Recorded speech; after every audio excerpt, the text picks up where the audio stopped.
টানা ১ বছর দিন রাত কঠোর পরিশ্রম করে চ্যাটজিপিটি থেকে বের হওয়া একটা বিল্ডিং এর স্ট্রাকচার জঙ্গলের মধ্যখানে তৈরি করল থাইল্যান্ডের দুই স্বপ্নবাজ তরুণ হ্যাং অ্যান্ড লিয়াম। আপনি যতক্ষণ ঘরে বসে বসে স্বপ্ন আর পরিকল্পনা করছেন, হ্যাং এবং লিয়াম ততক্ষণে সেটাকে বাস্তবায়ন করে ফেলেছে। আমাদের বাংলাদেশি যুবকদের সাথে এই পরিশ্রমী যুবকদের পার্থক্য একটাই, যে তারা চিন্তা করে আর তাৎক্ষণিক কাজে নেমে পড়ে, আর আমরা শুধু ভাবতেই থাকি, পরিকল্পনা করতেই থাকি। এভাবে বছরের পর বছর কেটে যায়, কাজটা আর করা হয় না। এমন অনেক দক্ষ কনস্ট্রাকশন ইঞ্জিনিয়ার অথবা সিভিল ইঞ্জিনিয়াররা যেখানে ব্যর্থ হতে পারে, সেখানে হ্যাং এবং লিয়ামের কঠোর অধ্যবসায় এবং পরিশ্রমের কাছে সব কিছু হেরে যায়। এই এআই ছবিটি নিয়ে বন্ধুদের সাথে চ্যালেঞ্জ গ্রহণ করার মাত্র 2 দিনের মাথায় তারা কার্যক্রম শুরু করে দেয়। থাইল্যান্ডের উত্তর পশ্চিম অঞ্চলে সমুদ্র তীরবর্তী এলাকায় পাহাড়ের মধ্যবর্তী এক সমতল অঞ্চলকে কেন্দ্র করে তারা এই ড্রিম আন্ডারগ্রাউন্ড লাক্সারি ভিলার কার্যক্রম শুরু করে দেয়। প্রিয় দর্শক, শুরুর দিকের মূল কাঠামোটা জঙ্গলের শক্তপোক্ত মজবুত সেগুন গাছ দিয়ে তৈরি হলেও উপরের দিকের সবগুলো ডিজাইন তারা তৈরি করেছে থাইল্যান্ডের বাঁশ দিয়ে। আপনারা দেখতে পাচ্ছেন কাঁচা বাঁশকে আগুনের মধ্যে উত্তপ্ত করে সেটাকে ব্লেন্ড করা হচ্ছে, যাতে এই ড্রিম হাউস ভিলার সবচেয়ে আকর্ষণীয় যে অংশ, roof to underground round circle আছে, সেটাকে খুব চমৎকার ভাবে ব্লেন্ড করা বাঁশের কঞ্চি দিয়ে তৈরি করতে পারে। একটা বাঁশকে 4 খণ্ডে খণ্ডিত করার জন্য 2টি গাছের মধ্যখানে একটা স্কোয়ার শেপের হোল তৈরি করে তীব্র বল প্রয়োগ করে ধাক্কা দেওয়া মাত্রই পুরো বাঁশটি 4 খণ্ডে খণ্ডিত হয়ে যাচ্ছে এবং বের হচ্ছে অসংখ্য বাঁশের কঞ্চি, যেগুলোকে ব্লেন্ড করে খুবই দক্ষতার সাথে মোটামুটি 1 থেকে 1.5 মাসের মধ্যে তাদের এই ড্রিম আন্ডারগ্রাউন্ড লাক্সারি ভিলার মূল কাঠামোটা প্রস্তুত করে ফেললো। পুরো কাঠামো বাঁশের কঞ্চি এবং ওক গাছের পিলারের উপরে তৈরি করার পরে তারা এবার আন্ডারগ্রাউন্ডের দিকে ফোকাস দিল। প্রিয় দর্শক, দেখতে পাচ্ছেন সকাল দুপুর পরিশ্রম করে তারা মাটি খনন করে পাহাড়ের অন্য আরেকটি অঞ্চলে এই সকল মাটি নিয়ে জমাট করছে। চ্যাটজিপিটি নির্মিত ছবিতে ঠিক যেভাবে বিল্ডিংটা রয়েছে হুবহু সেই আদলে মাটিকে খনন করে মূল স্ট্রাকচারের সামনের লাক্সারি ভিলার শেপ দেওয়ার চেষ্টা করছে। মোটামুটি আন্ডারগ্রাউন্ডের কাজ শেষ দেওয়ার সাথে সাথে মাথায় আসলো যে এই বিল্ডিং এ ওঠার জন্য তো কোনো মই বানানো হয়নি। যেই চিন্তা সেই কাজ, মাটিতে একে তৈরি হয়ে গেল 7 থেকে 8টি মই।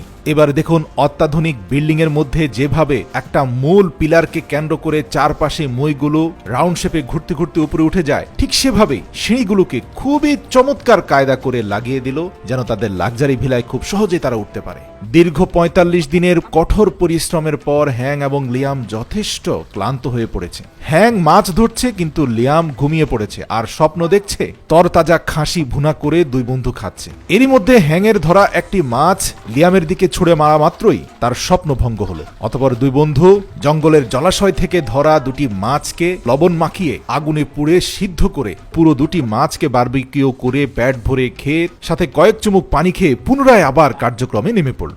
এ পর্যায়ে তারা এক জাতীয় পাহাড়ি সিমেন্ট সয়েল রয়েছে। প্রিয় দর্শক, এই মাটিটার একটা বৈশিষ্ট্য হচ্ছে খড়কুটোর সাথে মিশিয়ে এই মাটিটা দিয়ে কোথাও প্লাস্টার করা হয়, রোদে শুকানোর পরে অনেকটা সিমেন্টের মতো শক্ত হয়ে যায়। এই সয়েল প্লাস্টার দিয়ে এবার তাদের লাক্সারি ভিলার, রুফ টু আন্ডারগ্রাউন্ড, এমনকি সিঁড়ি থেকে শুরু করে সব কিছু প্লাস্টার করা শুরু করলো। মোটামুটি দীর্ঘ 15 থেকে 20 দিন নন স্টপ প্লাস্টারিং এর কার্যক্রম চলতে থাকলো। আপনারা দেখতে পাচ্ছেন প্লাস্টারিং এর পরে দুই বন্ধু তাৎক্ষণিক সিদ্ধান্ত নিয়ে ভেতরে একটা কিচেন রুমের ম্যাপ আঁকলো। মূল কাঠামো ওক কাঠ দিয়ে তৈরি করে আবারও মাটি দিয়ে চমৎকার করে একটা কিচেন তৈরি করলো। প্রিয় দর্শক, এটা কিন্তু একটা ওপেন কিচেন, চারপাশ থেকে আলো বাতাস ঢুকছে এবং ওপেন প্লেসেই তারা এখন রান্না বান্না করতে পারবে। এই কিচেনের মধ্যে কাঠ সংগ্রহ করে কিচেনের চিমনির মধ্যে আগুন জ্বালিয়ে দেওয়া হলো, আর সেই আগুনে প্রাথমিকভাবে কিছুটা গ্রিন টি করলো এবং দুই বন্ধু গ্রিন টি পান করে এবার তাদের দ্বিতীয় ধাপের সবচেয়ে কঠিন চ্যালেঞ্জের দিকে অগ্রসর হলো। এটাই হচ্ছে সেই আন্ডারগ্রাউন্ড লাক্সারি হাউসের